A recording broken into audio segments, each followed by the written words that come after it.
I really should start this video out with the number of takes I'm on because this is a lot harder than I thought it would be. For my movie analysis, I chose the 2004 version of Alien versus Predator. I decided to do the relationship between Lex, who is a human, and Scar, who is a predator.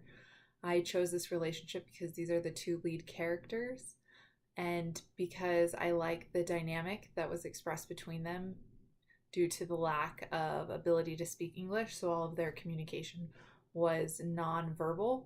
When this assignment was given at the beginning of the year, I began to watch movies looking at the different relationships in mind. And when I saw this movie, I knew it was the movie I wanted to do my report on.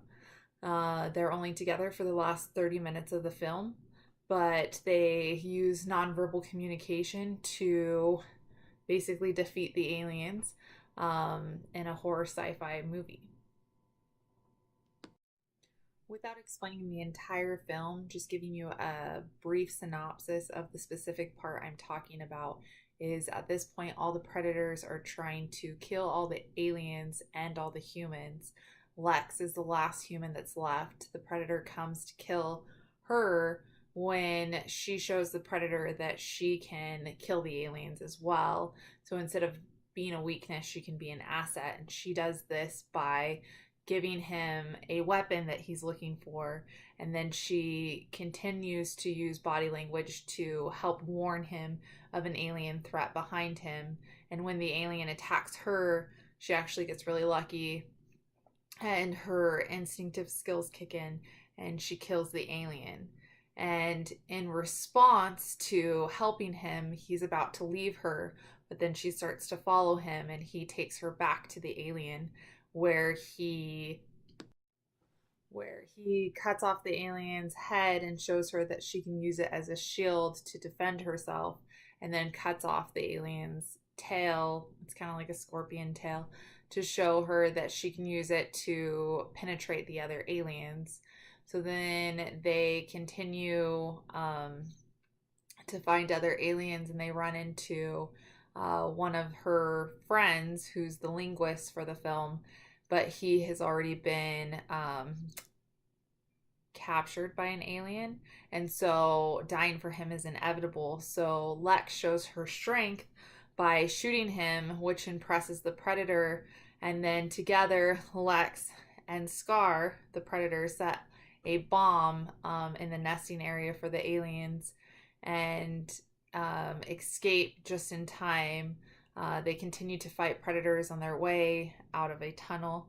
And when they get to the top of the tunnel, the only alien that has survived is the queen.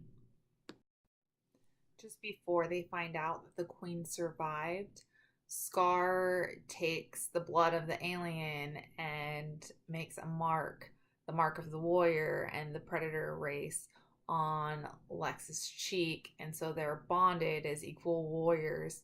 And then the alien appears on scene, the queen, and swings her tail, which hits Scar. Lex ducks. And while the alien goes over to finish Scar off, Lex stabs the alien in the back, and then the alien throws Lex, and Lex becomes the target of the alien's attention.